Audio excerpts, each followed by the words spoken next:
Yo, welcome. This is lesson one of learning how to draw until I get good enough to draw my own manga.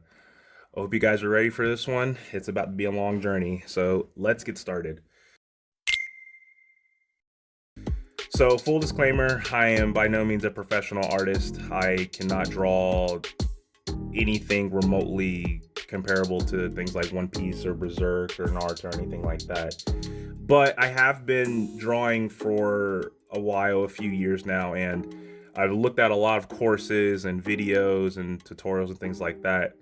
And while that stuff is definitely helpful, I got to the point where I felt really overwhelmed by just the sheer amount of stuff that you're cramming in. And it made me kind of a bit frustrated, especially when there were moments where I didn't feel like I was improving or I didn't really know how to proceed or what to proceed on, especially when stuff got really complicated.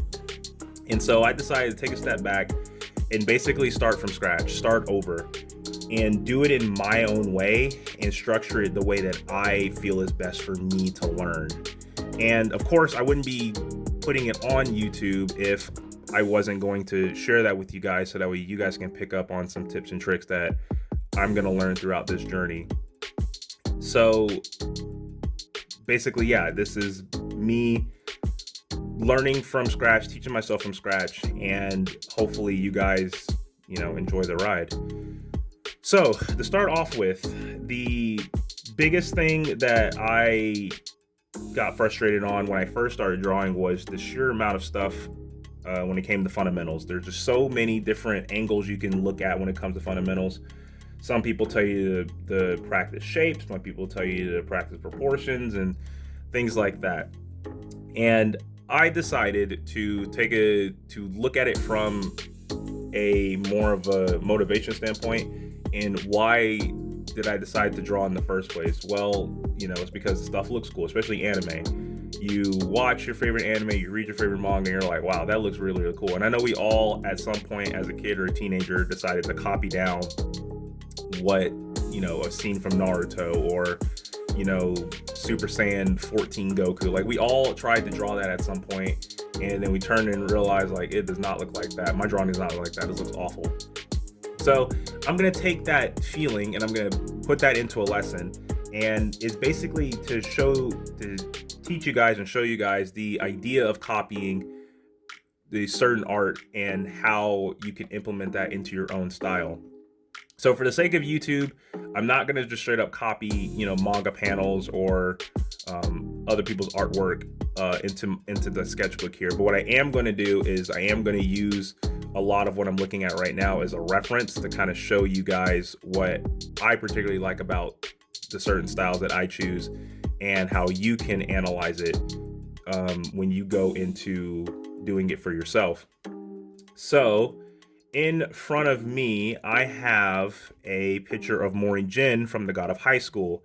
It is one of my favorite manhwas of all time, and it was on Crunchyroll for, I want to say, a few years ago. It's a Crunchyroll exclusive, 13 episodes. It's not very good, but the manhwa is outstanding. The reason why I chose this particular style is because I really, really just like how it looks, the combination of both realism and that anime style. A lot of the characters have a lot of good emotion. You see their personality on their faces, and more importantly, a lot of the characters kind of pay homage to characters that we know and love. Like if you look at Morihei from the manhwa, he looks like skinny Goku. And so to kind of just give you a breakdown of what I would do in this sense when it comes to analyzing it. So I'll start with the face.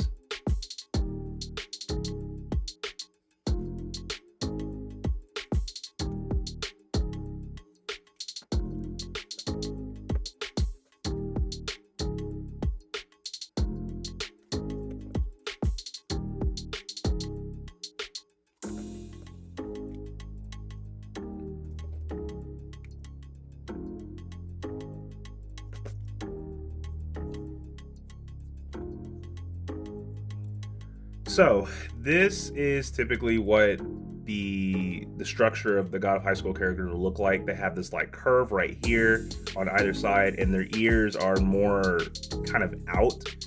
rather than the typical something like, well, that was a bad example. You get my point. These characters look a bit more realistic in how their ears look, and to some extent, there's that uniqueness to their jaw as compared to typical anime characters, and I really like that. That stands out.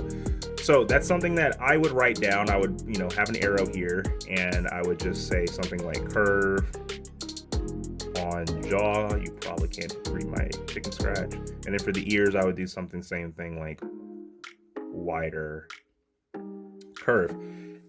And that's kind of how you should approach. That's how you can approach it. You can approach it as taking apart the style, breaking it down, and then mastering it, learning it from different angles, which we are going to do, learning it from different angles and implementing it into your own art once you get really comfortable with drawing in general.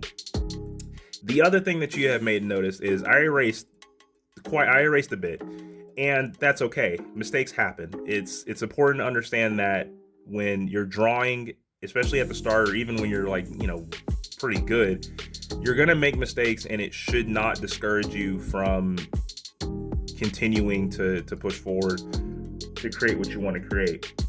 I think at the start it's definitely more frustrating because you'll be copying, using the reference as much as you can, and you're just making mistakes. You're not getting this angle right, this doesn't look right, this eye looks off, wobbly, etc., and you start to get to the point where you're like, I'm just gonna keep it simple.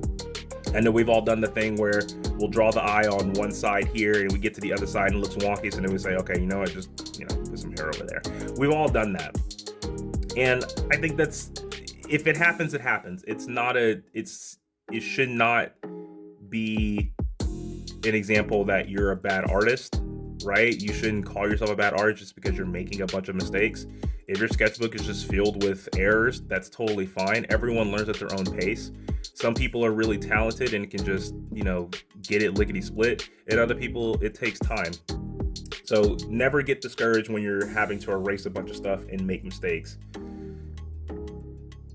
So the last bit of advice I want to give you guys when it comes to this copying lesson is, I believe copying is one of, if not the best way to learn not only the fundamentals of drawing, but also to find the style that really inspires you to start drawing or continue drawing.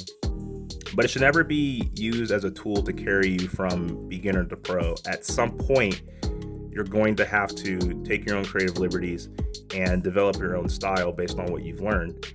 And that is easier said than done. Speaking from personal experience, I've spent hours and hours and hours just trying to develop my own style, and I just got really frustrated and just gave up because it's like, this is just too much. It's too overwhelming. It's too difficult. But more importantly, I realize now that my biggest problem was that I compared my style to the styles that inspired me. And comparison is the thief of joy. If you're drawing and you're copying and implementing your own style just for the sole reason that you want it to look like the styles that inspire you, you at some point will lose that joy of drawing, because everything is basically going to be, I want it to look like this, it needs to look like this does not look good enough. Because ultimately, we are not the people that inspired us. We are not the artists of Naruto or Berserk. We're our own person. And we need to draw knowing that fact and accept that fact. We develop our own style, a style that works for us, not a style that is comparable to this person or a style that looks like this person. That to me is one of the biggest reasons I think people just stop drawing. It's just that reason. They want it to look like, their inspiration so bad that when it doesn't, they give up. So what I'm saying is copy, learn, grow, develop. But when you get to that point of implementing it into your own style, do not be discouraged and keep at it. Keep trying to develop it into a style that you feel satisfied with because it's yours, not because it looks like somebody else's. So that's it for me. I will catch you guys later in the next lesson. Hope you have a good one. Peace.